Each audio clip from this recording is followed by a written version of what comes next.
The days are longer, the calendar is filling up, and I want to feel as good as this beautiful summer weather. That's why I've been loving Groons. It's one daily pack of gummies that covers my greens, vitamins, and minerals, and even has 6 grams of prebiotic fiber, so I don't need to juggle a complicated wellness routine on top of everything else. They taste amazing.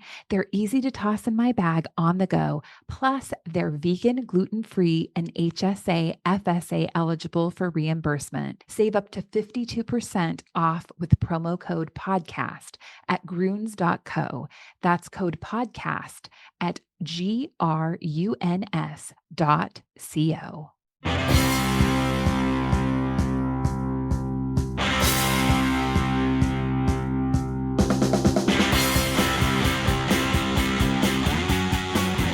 Hi, everybody. This is Dawn Mitchell, and welcome to Dawn of Sports. I know everyone's thinking it's the holiday season, but you know what?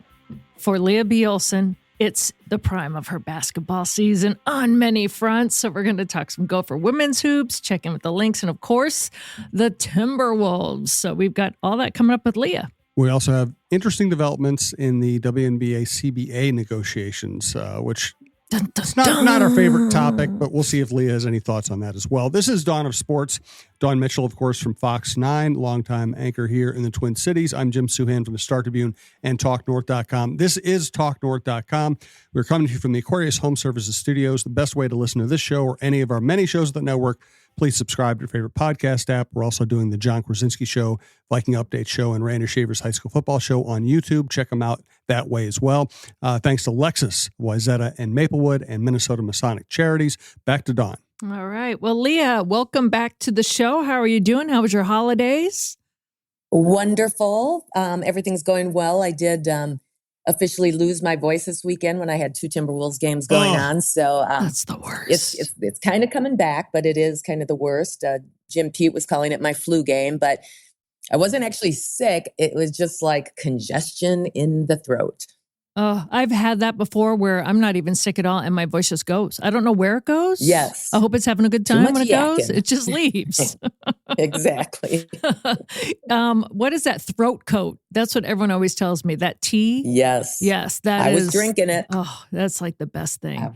There's a guy I work with. He still goes, "Hello, Dawn," to me for like one of my first years when I got here. I lost my voice and people are like, why does he say that to you all creepy? He still remembers. Yep. You know, I think it's always the wrong people who lose their voices. There it is. Have you ever lost yours? Someone said maybe I need to be doing a little bit more listening. Yeah. Oh, well, Lea, I'm glad if you want us to, if you have to whisper, we'll get it.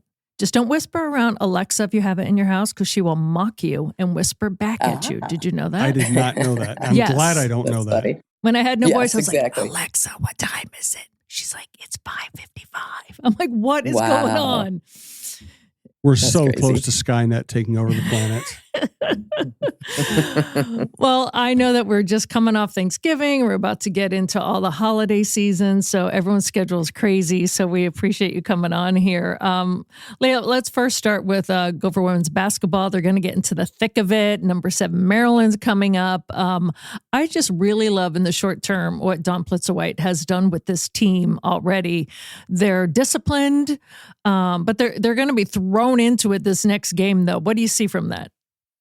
Yeah, it's an incredible start for them to have to kick off with Maryland, who's, really yet to lose a game this season. But I like this. I like this Gopher squad. I think this is going to be where we kind of see the best of Coach Plitzer-White, of what she's put together. She's had this group for a while now.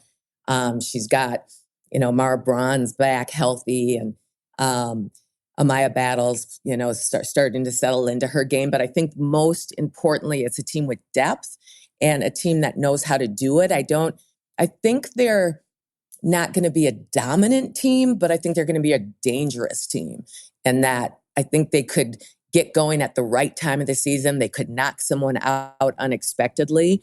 Starting off with Maryland's going to be a big issue for them, but no better time than to, knock out one of the big dogs. And I love how you said Mara Braun is back. I mean, not only has she been through so much that we know to come back and not only have that confidence, but to be as physically strong and playing as well as she is in the early going here? That's a testament to who she is as a person, don't you think? Yeah, she's the real deal. She's a scorer and she looks to score and she's a threat, at all three levels.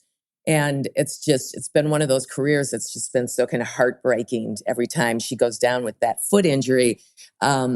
But she really appears to just be healthy and ready to go. And I think the team will go as she goes. I think she is kind of the heart of the team and the engine. And so I think kind of her ability to score at will, and she kind of brings a very cool energy to the team. I just think it really does matter having her being healthy if they want to get through this Big Ten that is really solid.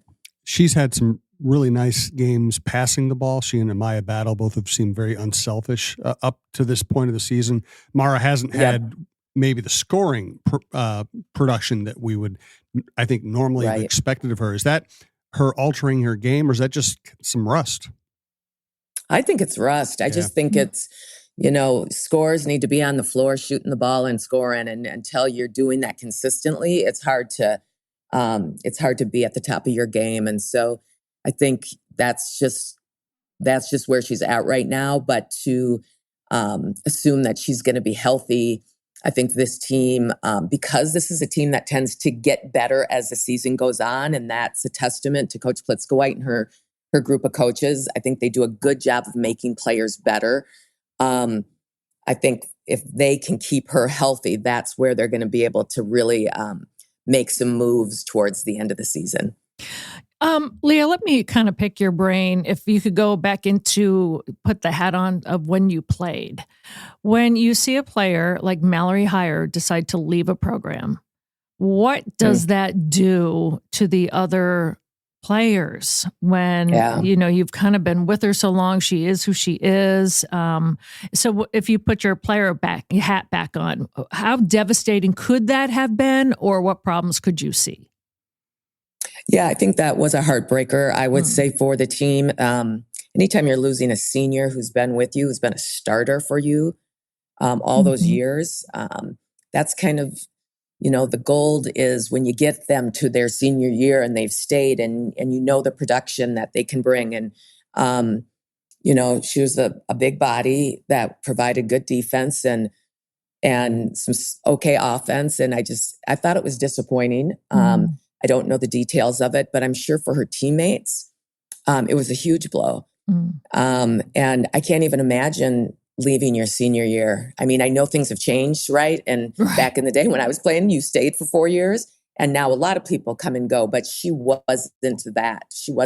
I don't think that was what everyone was assuming she was doing, was just leaving for money like you see in NIL movements. Right. So I thought that was unfortunate for the program, but hopefully they can kind of rebound from that situation. Now, if you were the coach, how do you make sure that does not become an issue? I think this is where, you have to kind of, as a coach, prove your communication skills to your players. I think Coach Plitzko-White is an incredible coach, and I think this is where she's going to have to show she's an incredible communicator. That she can spot when someone's feeling a little weird about what happened, or a little down, or a little negative, and catch it before it gets to be too negative. And so, that's the balance. That's the job of the assistant coaches as well, is to keep an eye on where everybody's at, how people are feeling. And the bottom line for every team in the country is you're dealing with human beings who have real emotions about what's going on in their own lives. And so being able to juggle that is a huge part of what it means to be a good coach. And so I think that will be critical for this coaching staff to keep an eye on these players. Now, I know this is old news, but I am intrigued by your view of it. Former Gopher player, Division I athlete, someone who still works closely at the U, as well as all of your other duties. Was it when Brenda Oldfield, now Frese, left this program? Was it just as simple as she wanted to go to a bigger market and make more money, or were do you know if there's anything more to it? And also, did that departure hurt you as somebody who's connected to that team? Well, yes, actually, I was on the committee that brought her in to the University of Minnesota. And I will say this about her: of all the coaches that came through that we met, she walked in and she had the it factor. And it's, that elusive thing where when she left, just looking around the room going, that's the new head coach. Like, she just had it. And she clearly continues to have it at Maryland. She's such a just smart, incredible coach, but she has something that allows you to connect to her, want to play for her, just all those kind of things that are hard to describe. And so I didn't think at that time that she would probably stay at the University of Minnesota for a long time, but I certainly thought it would be longer than a year. So that was pretty heartbreaking, I think, because at that moment in time, if they could have held on to her, things would look, I think, a lot different for this program right now. Look at, she took Addie Mack, a Minnesota girl, who played at Minnehaha Academy last year, and Addie was the freshman of the week in the country, and also Big Ten freshman of the week. So she's having a great start, but it's that ability to connect into all types of different kids. And for a player like Addie Mack to leave Minnehaha Academy to go play for Maryland is a really huge deal in my eyes, and it just speaks to her coaching and what she's able to do out there. Well, so just to jump off that, when I first got here, Pam Borton was the head coach. What did you, and now she has her own company where she kind of motivates and creates leaders, not only female, but male. And she was a strong personality, and a lot of her players still love her, and she's still so supportive of them and still very much considers herself part of the Gopher family. When you see coaching like that, and Dawn Plitzwhite, she's different, she's not, I'm not comparing her to a Pam Borton, but you, Coach Phee, you spend some time around her, even me as a journalist, and all of a sudden you want to run through a wall too for her. What is it when you can have that it factor? Like Pam did, like Frese did, now Coach Phee. How important is that to mold these young players in addition to teaching them basketball and getting them, ready on the court, just to make them leaders that way? Well, it's everything right now in coaching, especially with NIL. Now, Pam Borton didn't have to live through those NIL years, but, it used to be that if you could just convince players that you can help them, be great post basketball, and that you were in their corner for that, and that you're kind of this lifelong supporter of them, that would be enough. And now it's that you have to show them that you can build a brand, that you can help them make money, that you can help them turn into great players. And so it's the super unique skill set that sometimes has nothing to do with why players leave, right? It has nothing to do with the head coach. But when it does have something to do with the head coach, I think it just means that you have that ability to really, I think Coach Reeve does this really well. She has the ability to understand what people are going through, who they are, what their own particular situations are, because that's really all that matters to the individual player. And then they have to be successful within this team. And so being able to take the individual and get them to see the importance of the team is the key. And I really just think, I think what I've seen so far from Plitzwhite is that she has that skill. She's a little bit old school. And so can she continue on to hold on like Coach Reeve is old school, but they're able to do that because they're so good on the other side of the connecting into the players and making them feel seen, valued, and heard. Good stuff on the Gophers. Let's talk a little bit about the WNBA and the Timberwolves, who you are always very active covering. A lot going on in the basketball world right now. Right now, we do want to remind you we're coming from the Aquarius Home Services studio, and we want to thank Lexus, Wayzata, and Maplewood. Thanks also to Minnesota Masonic Charities. Oh, you had to bring up the WNBA, right? Yeah, well, the CBA, right? Just saw a report. Hit the snooze button. No, I'm joking. There are some good reporters who are on this story, and one of the things they I think Annie Constable, or I think it was Annie who reported that one of the latest proposals from the league is that they start camp earlier, but they no longer provide housing for players. That to me feels like a classic negotiating tactic. It does. But what do you think, Leah? Yeah, I mean, I think that should have been expected that they would do that. Why are they going to give everyone these huge pay raises and then continue to pay for their housing? So is it going to be negotiated? Absolutely. Maybe you can come up with a deal for players that are making under a certain amount that you would help them pay? Because I think in some of these markets in New York, Seattle, Minneapolis, living expenses would be a huge part of your income.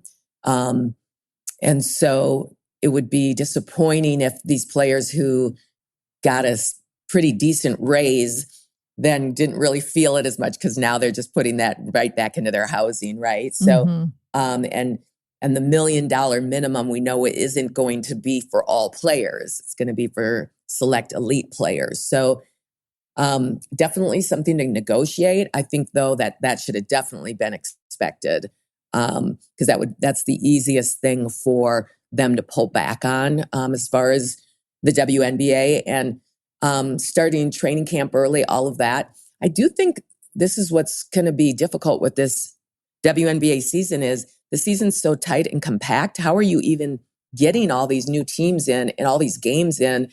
And the players have already been very critical about the amount of back-to-back situations and players getting injured. And so stretching the season seems inevitable. So I'll be curious to see how that one plays out. Yeah, it's almost like a double-edged sword, right? You know, you want more money, you want the growing pains of the league to kind of be eased as soon as possible. But then you're kind of putting that stress right back on the players, which kind of becomes like a catch-22 then. Yeah, and I think for this one where what the players really, really want to see is they're really just trying to see how much the league values them as players. And so they feel like they have given up so much to build this league. And now that it's built pretty strongly, the foundation and base are there, is the league going to be willing to share those revenue dollars as they go? And all of those other pieces. And I think that the housing one would be seen as one where you would be respecting the players by saying, yes, we'll take care of that for you. But in the end, like any business, they're thinking about money and how to make money and how to save money and all of those things. And so I think this is where the WNBA negotiators are going to have to be very savvy in how they negotiate with the players, because the players are feeling like they are being really disrespected by the league. And then as we start hearing about all these other leagues that are going to be popping up, that has to be, at least some concern, maybe not right now for the W, but in the next few years, probably a big concern. Well, we've seen that with the NBA in years past, where then they'll merge and the best it's almost like the strongest and the best league will kind of emerge, but you kind of have to go through all those bumps along the way. So that's the scary part. And I always wonder too about the gap that's already exists between some of these teams anyway. Like they come into the Lynx and they see their gym and their resources, and it's like Shangri-La, and some of the other teams already don't have that. And I know that's not part of the CBA, but that rift, that gap can grow wider and wider, don't you think? Yeah, well, and also the Lynx, I mean, they were the first to have all the nice stuff, but I'll tell you what, they're going to be needing to build on that, because what we're starting to see around the country is massive, and it's buildings and it's build outs and it's entire facilities, and so it's getting pretty aggressive out there, which is great for the players. As far as every new team who's coming in, they're having to promise that you're going to have all of these things in place. So yeah, absolutely. If you're not willing to dump money into your team now as an owner, you're going to be in real trouble. And speaking of real trouble, do you think the commissioner will stick around? I think the commissioner is in real trouble still. Yeah. I think this negotiation gives her the opportunity to try and heal the wounds and all the issues that have happened in the off season or as soon as the season ended. And I think, the tricky part about being the commissioner is that you serve the owners and you serve the players. And so you have to make all of them happy. The fact that she wasn't making the players happy by doing simple things like calling people or recognizing them or saying to Elena Deladon, thanks for a great career. Now that you're retired, I appreciate it. And sending her some flowers. I mean, like that stuff seems so basic to me that it's hard to believe she wasn't doing that. But on the other side of it, if she can clean that up and get the respect back from the players, like getting this deal done may do, I think it would be a huge learning piece for her to understand that I think she was serving the owners and probably the sponsors more than she was the players, and trying to keep that balance is going to be critical for her. What do you think of the notion, the accusation that because Napheesa Collier and Brianna Stewart are running the Unrivaled League and are also a big part of this of the Players Association, they have a conflict of interest? Does that make sense to you? I think originally it did not, but I think eventually it will. Because I think what will happen is as her league, as Napheesa Collier's league, Unrivaled, becomes bigger and bigger. And then if this Project B, which is supposed to start in a year, if that ends up being even bigger, where they're offering, $1 million contracts, but saying you have to maybe play in one league or the other, I think that's where it could become an issue to the WNBA. So right now, they're just off-season leagues that hopefully keep your players active and busy.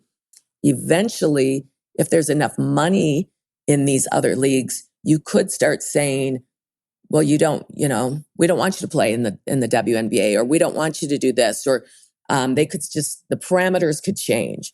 So I think as of now, it shouldn't be considered anything that's competing with the W. It should be something that the W supports.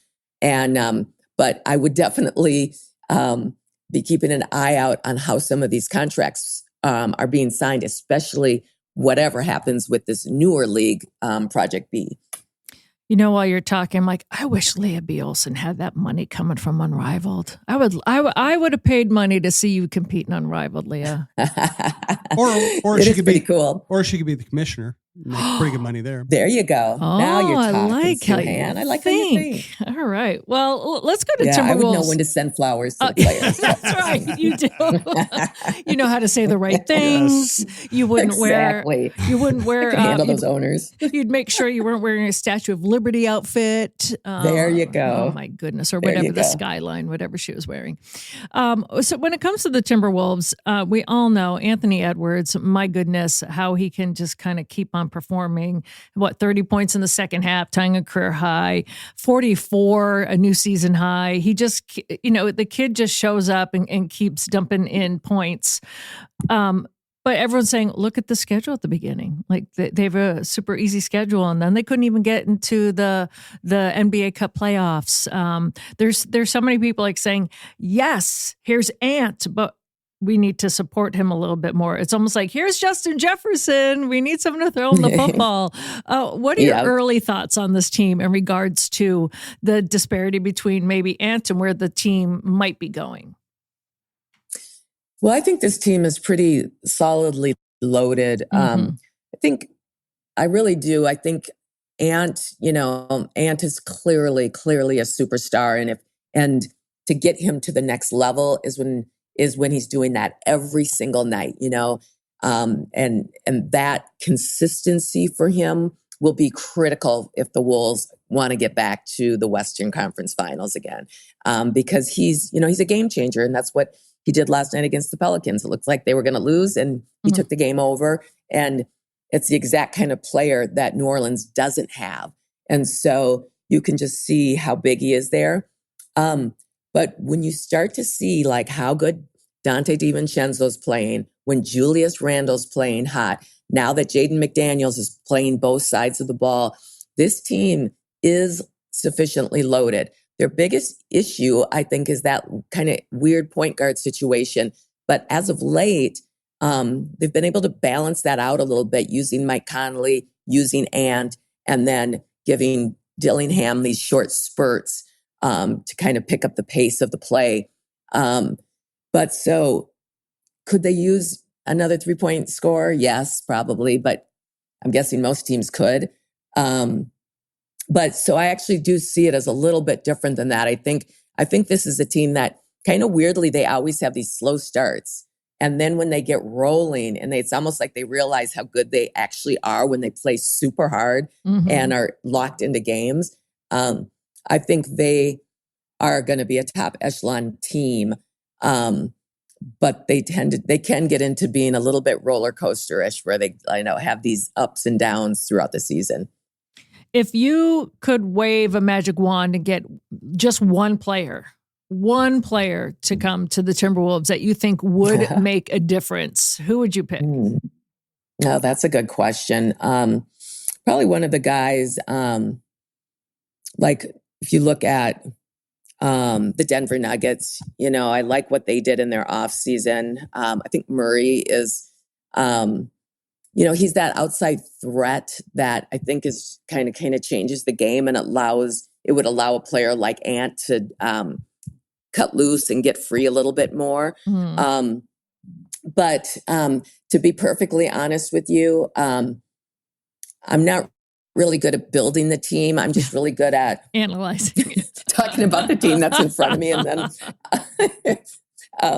and it's funny because oftentimes I'll look at players who are going from college to the pros and I'll think, are they going to make it?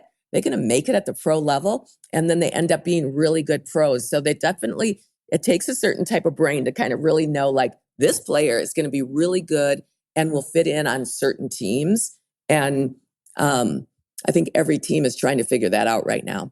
I think you're exactly right. This team always starts slowly. They kind of figure things out. And I think we need sports give us this. Gives the sense of urgency, and sports wants the leagues and the teams want us to believe that every game is important. They want to heighten that urgency. They want to make you feel like you have to be in your seat. You have to watch every game. Reality is, it's an 82 game season. The Wolves. I have no doubt that the Wolves are one of the 6 best teams in the West. The West is not as deep as it used to be. They're going to be a top 6 seed. They're 3 games out of the 2 seed right now. They haven't even started playing well. And I think 2 really major developments I'm interested in your view. Number one is Clark has proven that he deserves minutes. And Shannon is coming off an injury. And I think, and he's developed his 3-point shot. He could really be the scorer you want to have coming off that bench.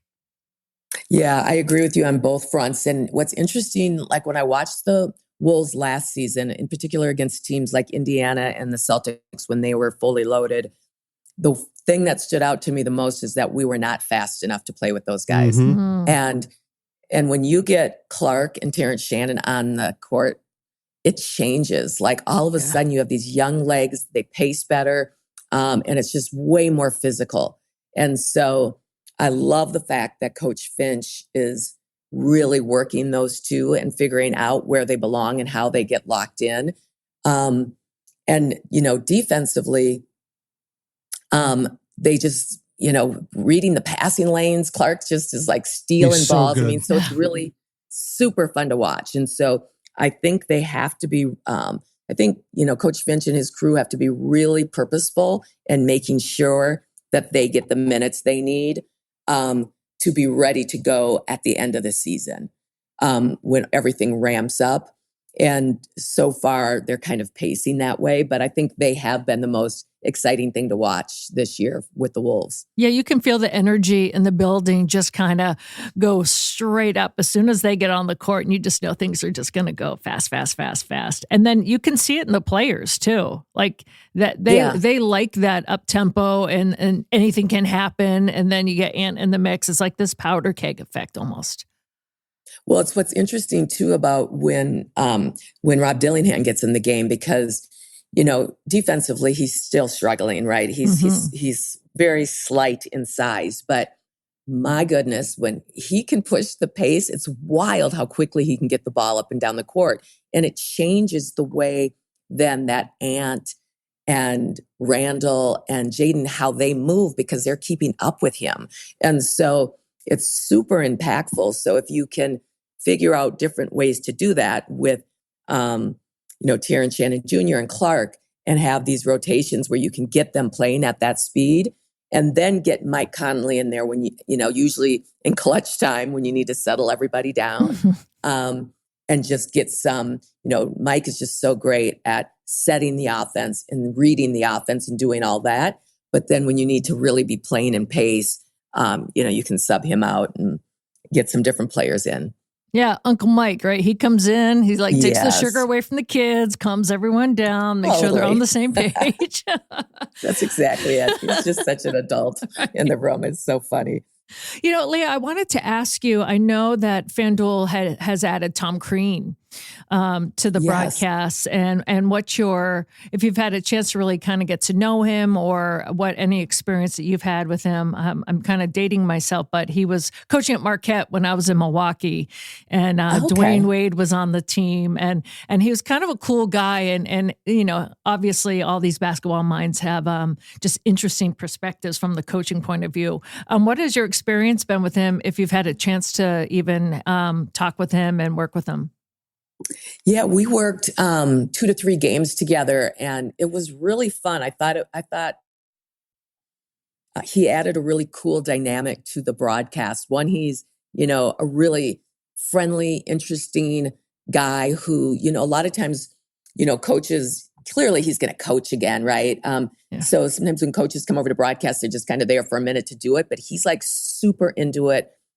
Asking questions. Should I do this? Should I do that? Even though he's great. But his perspective is just really interesting. And it was really cool to see, because he coached Ant at Georgia, to see that relationship, and to see how Ant was reacting to him when they were talking before games and interacting. Ant was clearly thrilled to see him.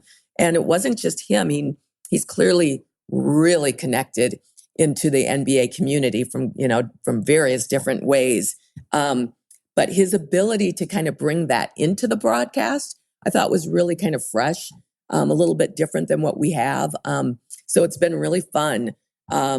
His son is an assistant coach at Dallas. So when Dallas came to town, it was cool to see them interacting. And he's just one of those players, one of those guys where he's got a million stories and they're super interesting to listen to. And so I thought it was a really great pickup by FanDuel with all the changes and things that have been happening there. I thought that was a really smart move. Hey, Lea, before we wrap up the show, you always have so much going on, public speaking, working with the U, your foundation, everything else. Anything you want to promote or highlight or let us know about right now? Well, let's see here. What's the latest and the greatest? Right now, I'm kind of just locked in to Timberwolves stuff. And I do have some speaking stuff coming up, but it's kind of more just for private companies that have hired me in. Cool. So I will definitely keep you posted, though, if there's anything that's I can get out to people who are looking for when I go speak on Rethink the Win, it's just trying to get players, coaches, athletes, and people at companies to see that it's not all about the win on the scoreboard, that there's other reasons why we're doing this. So, so if anyone's interested in that, that would be wonderful. Great. Awesome. I always have to ask people that do this, like, sometimes it gets nervous for you, right? When you're like, they're businessmen, and how do I keep their attention? Like, you don't want that. Remember when athletes will get that glazed over look sometimes, Lea, and you're like, okay, I know what to ask next. Yep. But when it's like a group of businessmen and women and you want to keep them on the edge, do you ever get nervous that way or no?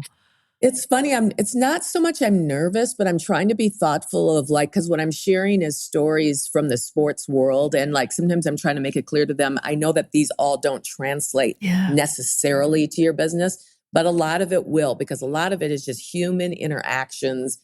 As we talked about in this podcast, how to connect with people, how to make people feel seen and valued and heard, all of that kind of stuff, but then bringing it through the lens of sports. Yeah. And so, and then without getting too sportsy, because, a lot of people, maybe aren't interested actually in the X's and O's, but more just about team building and what it is to be a great teammate and all of that. And so, but lastly, also making sure it makes sense to their world. Yeah. And so I think that's the biggest part I'm really aware of is like, they're not just there to hear my stories or Leah's story, but how those stories are applicable to their lives. Well, I think that you're amazing at it. And I've known you for a long time. And every time you talk, it doesn't matter the topic. I'm like, what's she saying? I'm going to learn something. So I appreciate you for sure. Thank you so much. And just to make sure everybody knows that Lea is now part of the Talk North family, she, we will have her on all the time during the Lynx season. We hope to have her on like this, have her kind of be our spotlight guest and partner periodically throughout the women's college basketball season. Whenever there is basketball news, of course, we love having her on talking about the Wolves too. So just want to say thank you to Lea, and please keep checking her out. Yeah, thanks, Lea. We appreciate you. We'll see you again soon. Sounds great. Thanks so much.